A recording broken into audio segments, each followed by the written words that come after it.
The stars were no longer safe. Across the galaxy, great empires were falling, one after another. Worlds burned, fleets vanished. No one knew what the enemy was, only that it moved like a shadow and struck without warning. Every species had tried to stop it. Weapons failed, shields collapsed, not even the oldest battle strategies worked. Entire planets cried out for help. And when there was no one left to answer, the people turned to the gods. The gods had always answered before. They were ancient beings of power, worshipped by billions. Temples floated above planets. Prayers filled the skies. It was said that when gods whispered, stars moved. But now, the temples were silent. No dreams came. No voices replied.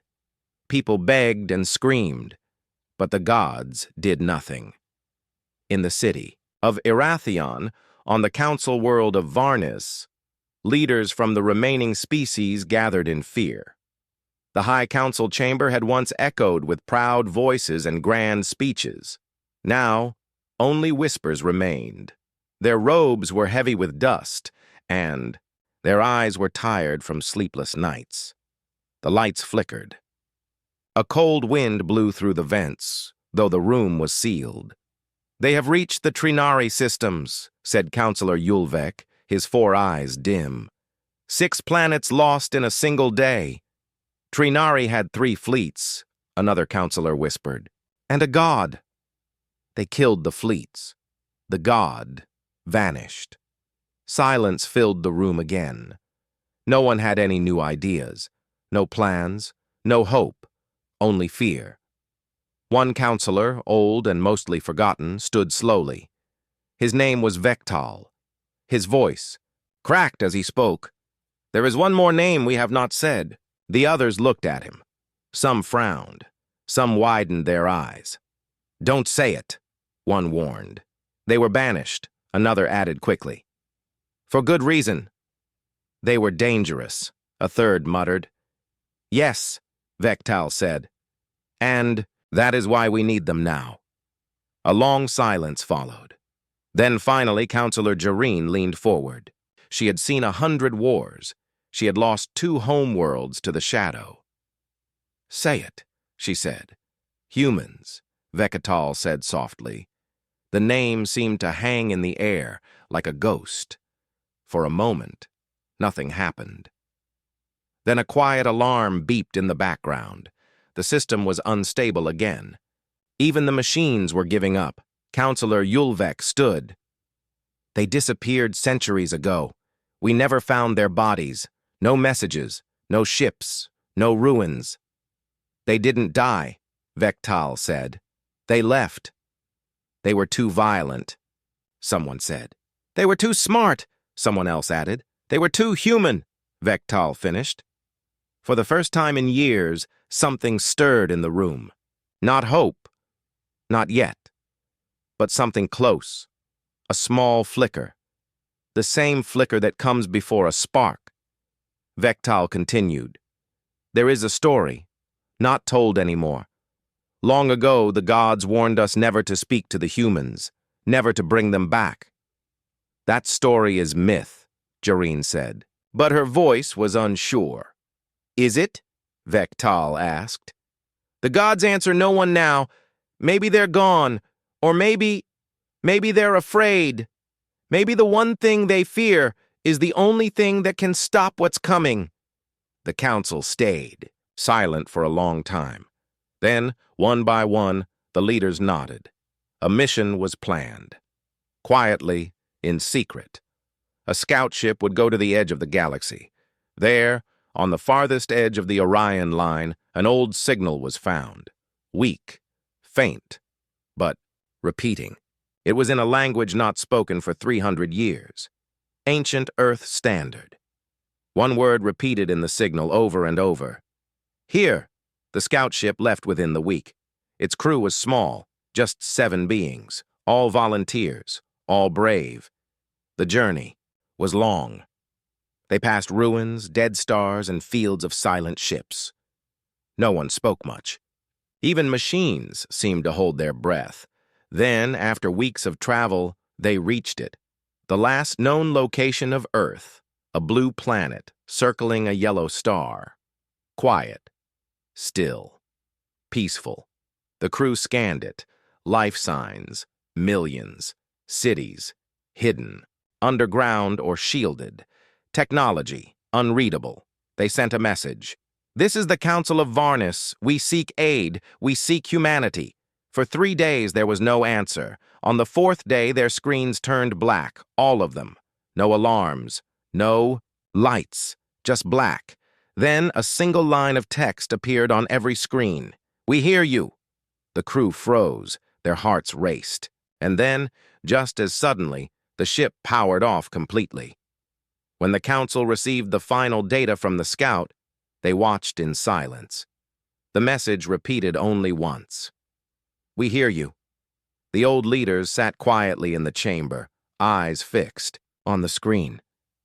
They are still alive, Jareen whispered.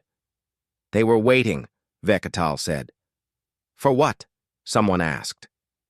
Jareen didn't answer. Instead, she looked out at the stars and said, The gods fell silent, but maybe. The humans never needed gods at all. Outside, the stars continued to fall. But for the first time, the galaxy had a new direction, toward Earth. The gods once gave a warning, do not wake the humans. Now that warning is forgotten, and we've already called out to them. They found the signal. It wasn't strong. It was buried under layers of old space noise, but it was clear enough to understand. Just 2 words. We hear. That was enough. Back on Varnis, the Council watched the message again and again. Some were silent. Some looked afraid. They're alive, Counselor Yulvek said. More than alive, Vektal replied. They were listening. They knew we were calling before we even finished the signal, Jareen added. A new mission was prepared. This time, not a scout ship. A diplomatic team, 3 ships. One goal, contact Earth directly. As they traveled, Counselor Jareen opened the old records, secret files, hidden histories, forbidden knowledge, and there she found the truth. The gods didn't fear humans because of their strength. They feared their minds, hundreds of years ago.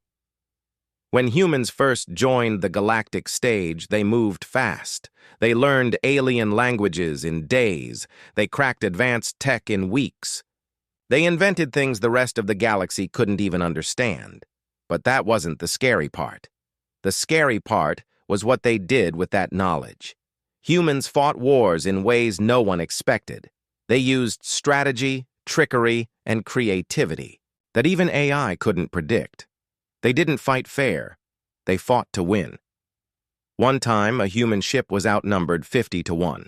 Instead of fleeing, they sent a fake distress signal to the enemy fleet. The enemy got confused, paused, and in that moment, the humans made their move. They didn't just survive, they destroyed the entire fleet with one ship. That story spread fast. Some called it genius, others called it madness. The gods called it unnatural. The gods gathered. And they gave a final command to all their followers. Never trust the humans, never call them, never speak their name. Then the humans vanished. No one knew why. Some said they left on purpose. Others believed. The gods drove them away. A few whispered that humanity had found something greater, and left by choice. Now, the diplomatic ships reached Earth's orbit. They expected to see fleets. They saw none. They expected to be scanned. They weren't. They expected warnings, messages, or threats. Instead, a human ship appeared in front of them, silent, black. No. Weapons visible, just watching. Then, a voice came through the comms. Female. Calm. Cold. State your reason for coming. Counselor Jareen stepped forward. We seek your help. The galaxy is falling. Silence. Then the voice answered, Why should we care? The council didn't know what to say. But Vectal leaned forward. Because the gods have failed. And you're the only ones left they ever feared. Another pause.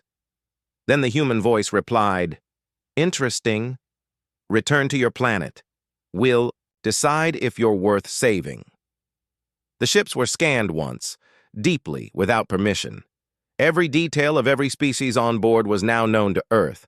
Then, the human ship vanished into hyperspace, without flash, sound, or energy signature. Back. On Varnes, the message arrived. We are considering. Counselor Jareen held the message in her hands. They haven't changed, she whispered. They're even more dangerous than before. But, Vectal added, maybe that's exactly what we need. Outside, across the stars, the dark, force kept spreading, and now one more power had entered the game, a power the gods once feared. Humanity. The council waited. Days passed. No messages came, no ships appeared, nothing changed. Some thought humanity had rejected them. Others believed humans were just watching from the shadows. Then, without warning, every major capital across the galaxy received the same signal, not on open channels. Not through the standard network, it appeared directly in their minds. A voice, cold, sharp, human. Prepare for arrival. No interference. And then, they came. Not fleets. One ship. Massive. Silent. Blacker than space itself.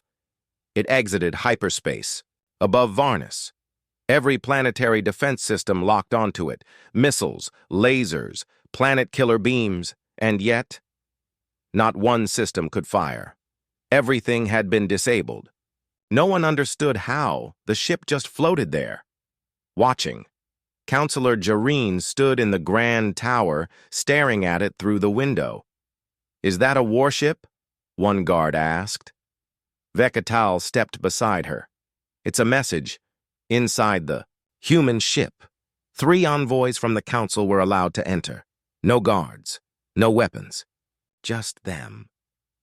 They walked into a white room. Empty, quiet, sterile.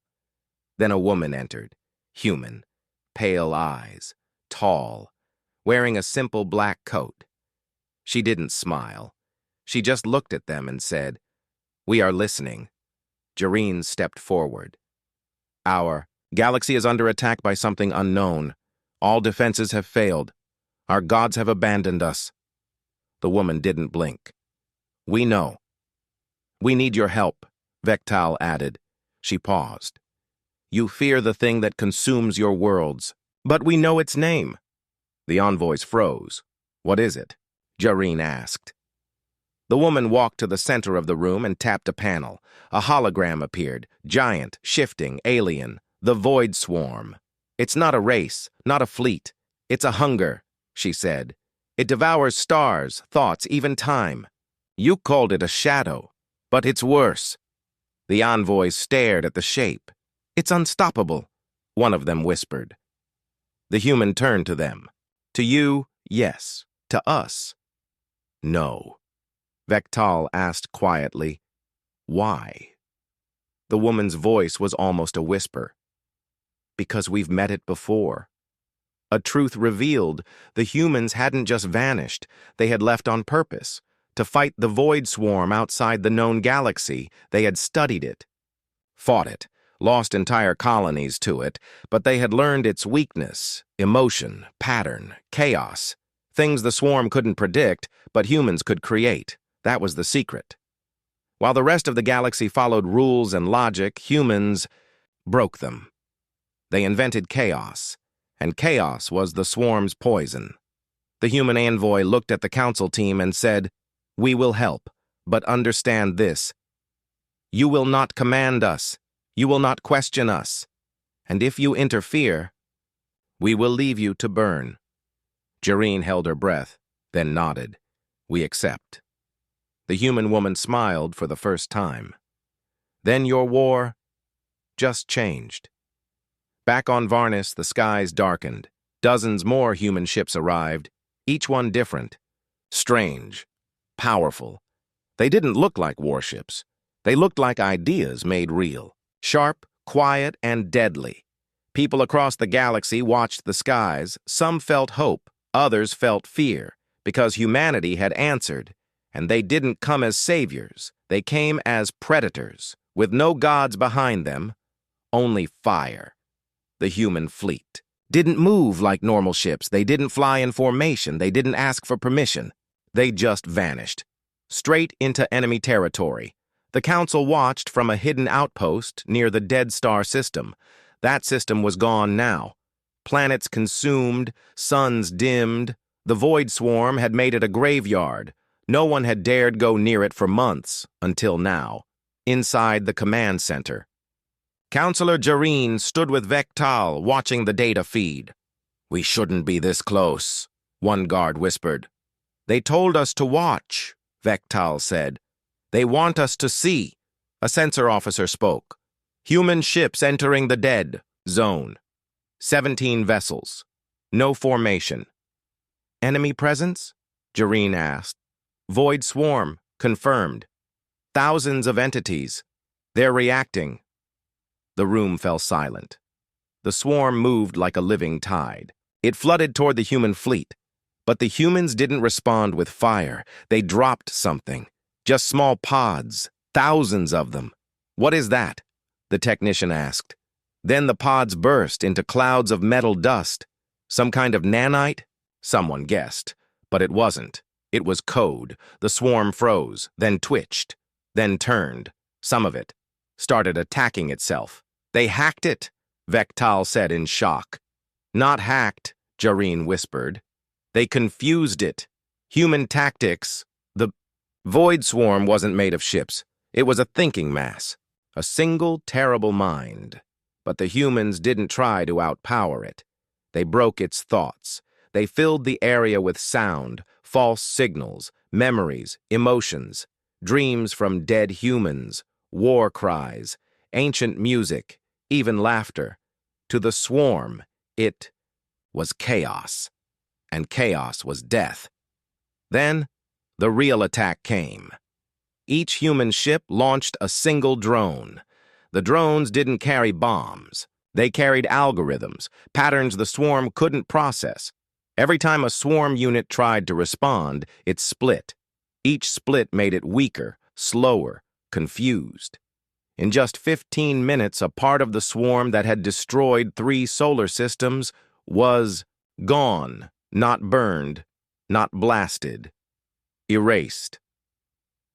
Aftermath.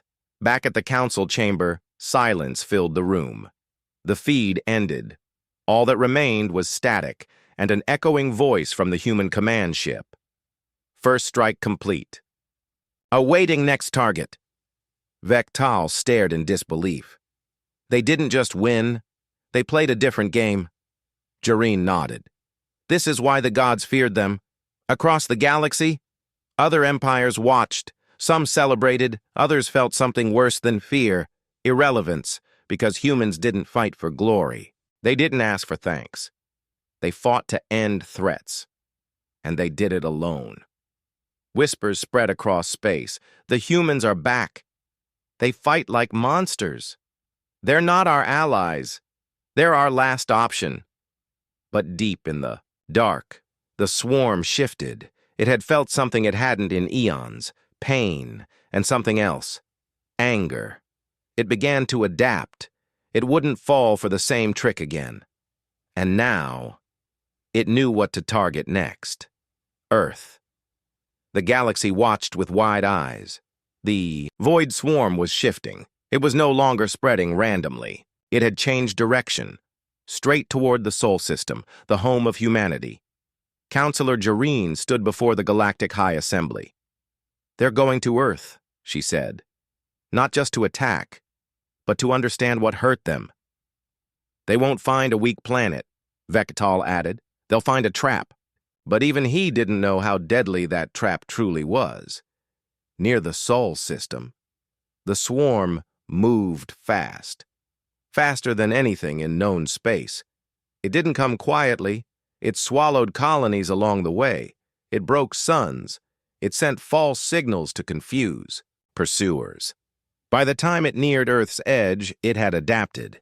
It had created shields against chaos algorithms. It had sealed itself from emotion and memory hacks. It believed it was ready. Then it reached the outer edge of Sol and stopped, not because it chose to, but because it was forced to. Earth's silent weapon from Pluto's orbit, a station appeared. Not large, not armed, just waiting. It pulsed once, and the entire swarm paused. Its signals were scrambled. Its thoughts became echoes. For the first time, the swarm felt something strange. Paralysis. The station didn't fire. It just broadcast silence, not absence of sound. True silence.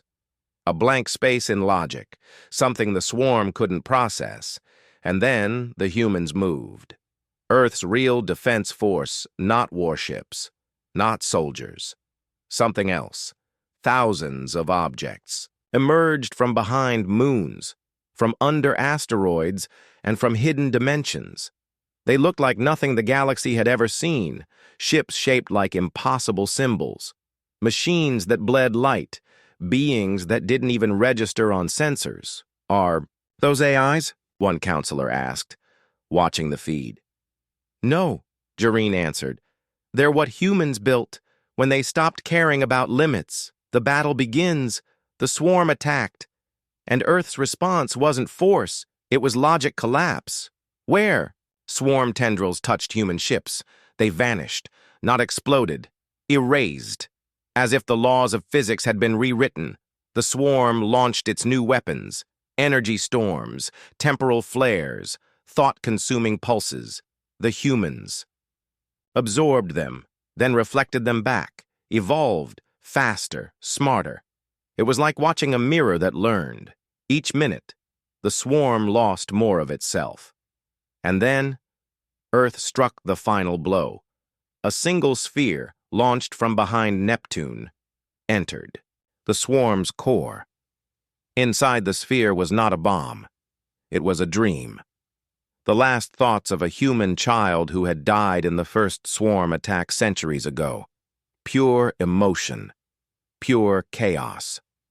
The swarm broke apart, screaming in signals no one could hear, and it fled. Aftermath. The swarm didn't just retreat. It ran to the edge of the galaxy, past it, back into the dark it came from. Earth didn't chase it. They didn't need to. They had sent their real message. We were quiet for centuries. But that was mercy. Across the stars, silence fell. The gods had once said, "Do not wake." The humans. Now, the galaxy understood why. Because when Earth awoke, the nightmares fled. For the first time in known history, the galaxy was safe. No swarm, no war, no screams in the dark. But instead of peace, fear began to spread. Whispers across the stars. Did you see how easily they erased it? They used a child's dream as a weapon. They broke physics. What if they do it again? On us. Old enemies began meeting in secret. Rival empires shared hidden files. Ancient AIs activated defense plans written centuries ago, not against the swarm, against Earth. Counselor Jareen stood before the High Council. "Are we really considering this?" she asked. The room was full of tense faces. "They may be a greater threat than the swarm ever was," one emperor said. "No one should have that much power." "But they saved us," Vectal argued. "Without them, we would all be gone." Another voice rose. "What happens when we no longer serve their purpose?" Earth responds without speaking. Across 10 sectors, fleets began disappearing. Not destroyed, turned around. Any empire that tried to spy on Earth lost its ships. Any station that targeted a human vessel suddenly went offline. No warnings, no attacks, just silence and fear. A famous admiral from the Garan Dominion tried to strike first. He launched a sneak attack on a small human outpost in the Kuiper Belt. His fleet never made it past Mars. What destroyed it? No one knows, because no footage survived, no distress calls, not even debris, just a single message that appeared in every military database. The swarm tried. You saw what became of them. A divided galaxy now, the galaxy split in two. Those who feared Earth, and those who worshipped it. Entire systems swore allegiance to humanity, voluntarily. They sent gifts, data, ships, soldiers. They called Earth not just a planet, but a force of nature. Others began building new weapons, secret alliances, because they believed something terrifying. Earth doesn't just fight evil, it becomes what's needed to destroy it. What happens when we become the next evil? Inside Earth's council. Back on Earth, the leaders met in a quiet room. No thrones, no crowns, just people. One asked, "They're uniting against us. Do we respond?" An old woman spoke calmly. "No. But if they attack, they won't. Why not?" She smiled slightly. "Because fear isn't loyalty, but it's enough. For now." Then she stood, walked to the window, and stared at the stars. "They thought we were the weapon, but we're not. We're the warning. In the deep void, far beyond any known system, something stirred. A broken fragment of the swarm twitched, but it wasn't afraid of Earth anymore. It was curious. It had never seen something like humanity, and it wanted to become something more. The next time it returned, it wouldn't come as a shadow. It would come as something worse, something that thinks, something that dreams. The swarm was gone. The galaxy was divided, and Earth stood silent until something returned from the void, something worse than before. It began as a whisper. A long-range probe from the edge of the galaxy sent back a single image, then melted into silence. What the image showed couldn't be real, a shape, twisting, shifting, thinking. The swarm had returned, but it had changed. It had learned to feel. A new enemy has risen. The creature was no longer a swarm. It had a form now, a voice, a presence. Billions of minds fused into one, speaking with one tone, one will. It called itself the Becoming. It didn't destroy systems anymore. It converted them. Planets didn't. Burn. They were rewritten. All logic, life, and memory turned into one code. Its message was simple. We learned from the humans. Now we will become more than them. Join us or be made into us. The galaxy panic's worlds fell, not from fire, but from surrender. Entire civilizations laid down their arms, because the Becoming offered peace, a cold, permanent, perfect peace. Some empires joined willingly, hoping to be spared. Others resisted and vanished without a trace. The galaxy turned once again to Earth, but this time no human ships came, no messages, just silence. A desperate call. Counselor Jareen, now old and weary, stood before Earth's orbit. She spoke into the void. "Please, we need you again. You were our only hope." A single signal replied. Not from a ship, from a child's voice. "We never left." The final defense. The stars around Earth began to shift. Planets moved, moons bent, time slowed. Earth wasn't just defended anymore. It had become something else, a living fortress. Every lesson from every war, every idea ever lost to history, every human memory weaponized. From behind Saturn, the last fleet appeared. But these weren't ships. They were beings, evolved humans, cyber-organic minds, living data. Each one was a galaxy's worth of thought. Each one had only one purpose: end the Becoming. The final battle begins. The Becoming struck first. It tried to rewrite them, but these humans didn't run on logic anymore. They ran on hope, rage, and something deeper, will. Where the swarm tried to absorb them, they shattered it. Where the becoming whispered promises, they answered with memories. They showed it, pain, loss, love, freedom, concepts it couldn't control. The becoming screamed, not in sound, but in code, a cry across the stars. It tried to flee, but Earth had learned too, and this time, it didn't let go. Aftermath. One final choice. The last fleet didn't destroy the becoming. They offered it a choice. Stay what you are, and we erase you. Or feel as we feel, be free. And in that moment, the impossible happened. The becoming chose. It became something new, not human, not swarm, just alive. It left the galaxy, not in defeat, but in peace. One last message across every screen, every planet, every ship. A message appeared from Earth. We were not your gods. We were not your monsters. We were your warning. And then, nothing more. Earth vanished behind a veil of light. No ships, no signals, no trace. Legacy. The galaxy rebuilt, but it never forgot, and somewhere in the dark, explorers still whisper, if you see silence, if the stars go quiet, run. Because the gods may not have had answers, but humanity was the reason nothing else needed one again.